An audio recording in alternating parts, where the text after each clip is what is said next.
Assalamualaikum warahmatullahi wabarakatuh. Hari ini kita akan membahas tentang tema 2 yang judulnya udara bersih bagi kesehatan. Ya. Nah, khususnya hari ini kita membahas bahasa Indonesia. Kalau bahasa Indonesia itu identik dengan cerita atau sebuah buku cerita, ya enggak? Nanti setelah kita membaca sebuah cerita atau teks, kita akan mendapatkan informasi penting yang akan dipahami. Informasi penting tuh bisa juga peristiwa atau kejadian atau pengalaman hidup seseorang atau pengalaman hidup sesuatu. Nah, contohnya di sini nih, ini sebuah teks ya yang ada di salah satu buku yang ibu punya. Untuk memahami teks yang ada di sini, kita perlu membuat sejumlah pertanyaan ya. Pertanyaannya apa? Yaitu pertanyaan yang ada tuh ada 6 nih, atau yang disebut 5W1H. Contohnya ya, yang pertama, ada apa? Apa itu bisa menanyakan sesuatu atau barang. Contohnya ini nih. Contohnya kayak kemarin yang kalian kerjakan, apa jenis ayam jago yang dipelihara oleh Lisa? Itu kan, itu contohnya apa. Kalau di mana, menanyakan tempat. Di mana kamu tinggal atau di mana ayam jago tersebut dipelihara. Pokoknya menanyakan sesuatu tempat gitu. Kalau kapan, itu menanyakan tentang waktu. Contoh, kapan ayam Lisa diberi makan, atau kapan kamu merayakan ulang tahun, atau kapan kamu ingin menjenguk teman yang sakit. Itu contohnya. Nah, contoh siapa itu menanyakan siapa ya tadi? Menanyakan orang yang dituju. Misalnya siapa yang memberi makan, atau siapa saja teman yang ikut menjenguk. Itu contohnya seperti itu. Tapi biasanya siapa itu tergantung dari teks bacaannya. Contoh lagi, itu mengapa. Ini ya, mengapa. Itu menanyakan sebab.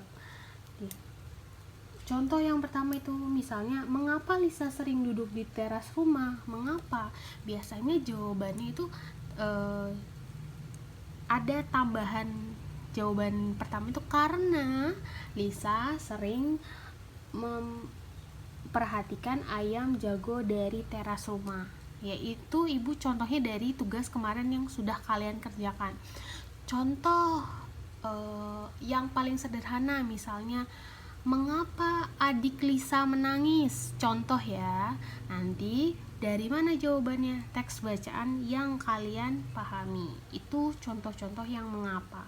Terus bagaimana? Bagaimana biasanya paling sering menanyakan keadaan atau cara. Misalnya, bagaimana cara membuat shawl, atau bagaimana cara membuat baju. Itu pasti ada step-step. Nah, selanjutnya kita sudah paham nih, kalau ingin mendapatkan informasi-informasi penting dari sebuah teks atau cerita, kita perlu melakukan langkah-langkah sebagai berikut.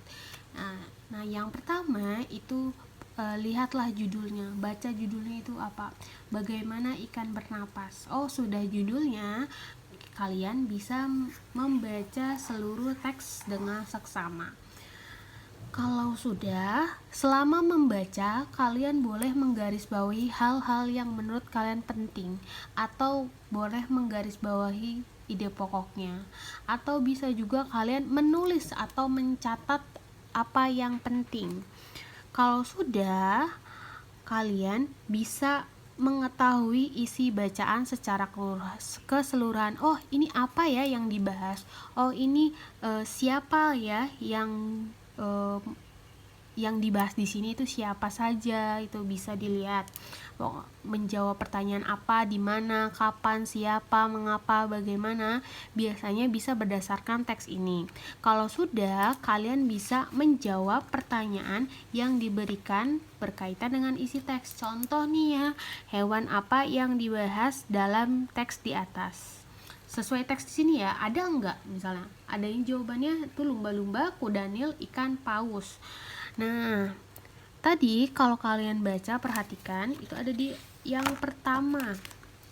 Sebenarnya udah rada kelihatan di sini nih, bagaimana ikan bernapas. Oh, berarti kayaknya bahasa ikan. Kalau kurang yakin, kalian bisa baca nih. Ikan adalah salah satu jenis hewan yang hidup di air.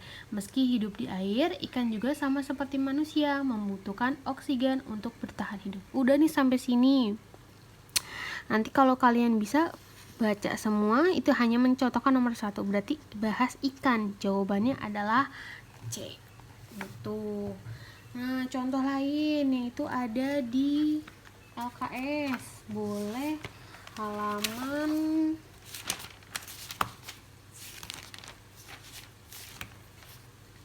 ada di halaman 34. Contoh nih ya. Nih, kita bahas bareng-bareng. Contoh nih. Ibu bacakan ya, atau kalau boleh baca sendiri boleh. Alveolus merupakan kantung udara kecil yang berongga dan merupakan alat kerja pernapasan. Letak alveolus ada di ujung saluran pernapasan, yaitu paru-paru. Ukuran alveolus sangat kecil, menjadikan struktur ini sebagai benda mikroskopis atau dilihat menggunakan alat bantu. Bahkan ukuran alveolus hanya sekitar 200-300 mikrometer, itu berarti kecil banget. Di dalam paru-paru manusia ada sekitar 300 juta buah alveolus. Nah, kalau sudah dibaca, boleh menjawab pertanyaan-pertanyaan yang ada di sini. Ya, yang pertama ini informasi penting dari teks di atas. Contoh, dalam paru-paru manusia ada sekitar 300 juta alveolus. Sebenarnya ini juga benar nih. Dalam paru-paru manusia ada sekitar 300 juta alveolus. Kita simpen dulu ya yang A. Nah, yang kedua, alveolus merupakan satu-satunya organ tubuh manusia yang dapat mengapung di atas air. Apakah di sini dibahas? Tidak. Berarti kemungkinan besar adalah B itu salah. Yang ketiga, alveolus merupakan alat kerja pernapasan. Nih, kalau kalian lihat tadi ada di pertama, merupakan alat kerja pernapasan. Yang ini juga benar ya, yang C. Yang D, ukuran alveolus hanya sekitar 200-300 mikrometer. Ini benar ya. Loh Bu, kenapa jawabannya ada 3, 1, 2, 3? Nah, kalau begitu cari ide pokoknya atau yang pentingnya, mencakup keseluruhan. Kalau ini kan hanya bahasan nih, 300 juta alveolus hanya yang ininya aja. Terus yang 200-300 mikrometer ada bagian ini aja. Nah, kalau ide pokok itu lihat bagian ini, alveolus merupakan alat kerja pernapasan.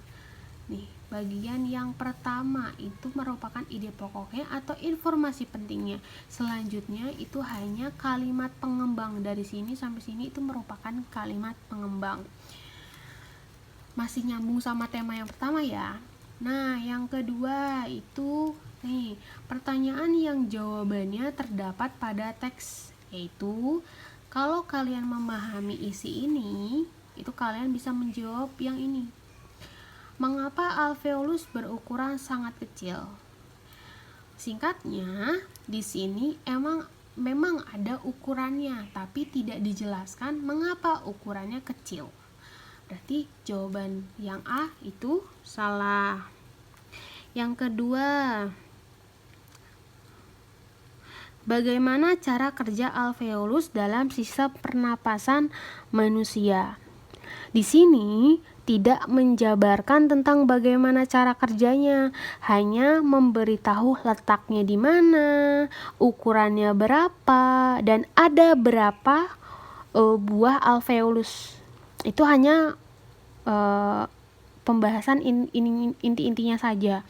Tidak ada cara pernapasannya, misalnya dari mulut dan selanjutnya. Itu tidak ada ya. Ya, berarti nomor B salah. Yang D dulu, apakah alveolus berperan bagi kehidupan manusia? Di sini tidak dijelaskan, hanya penjelasan yang tadi Ibu sebutkan.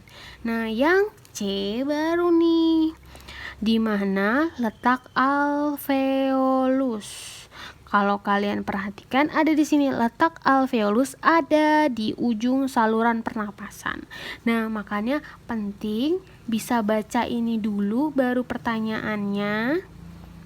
Atau seperti ini, nanyain informasi penting dari teks di atas. Kalau sudah baca pertanyaannya, baru cari informasi pentingnya yang mana. Itu Ibu bebaskan, boleh baca ini dulu, baru ini, atau soalnya dulu, baru cari. Contoh, berdasarkan teks tersebut, alveolus merupakan alat kerja apa? Berarti cari ya, bisa bergerak, berpikir, pencernaan, atau pernapasan. Cari di sini nih, baca dulu. Alveolus merupakan kantung udara kecil yang berongga dan merupakan alat kerja pernapasan. Oh, berarti jawaban yang benarnya itu yang D. Seperti itu ya. Kalau mengklasifikasi informasi. Kalau Ibu ulang lagi nih, intinya kalau mengklasifikasi informasi pada teks itu bisa dengan cara membaca dulu dengan seksama. Kalau sudah, kalian bisa menjawab pertanyaan-pertanyaan yang ada di teks tersebut. Pertanyaannya apa aja? Bisa mencakup apa, di mana, kapan, siapa, mengapa, dan bagaimana. Langkah-langkahnya seperti tadi, judulnya dibaca dulu kalau ada judulnya. Yang ini kan gak ada, hanya potongan. Kalau sudah membaca teks dengan seksama, baca isi ceritanya apa. Yang ketiga, kalau sudah baca, pasti kalian tahu inti gambaran keseluruhan ceritanya. Yang keempat, kalian bisa menjawab pertanyaan-pertanyaan yang diberikan berdasarkan isi teks. Nyambung menjawab pertanyaan juga. Ya, terus jawabannya harus yang berhubungan. Contoh nih, misalnya alveolus merupakan satu-satunya organ manusia yang dapat mengapung di atas air. Di sininya tidak dibahas, berarti yang B itu jelas salah. Seperti itu, paham ya? Ya. Sekian dari Ibu. Jika ada pertanyaan boleh ditanyakan di WA ya. Wassalamualaikum warahmatullahi wabarakatuh.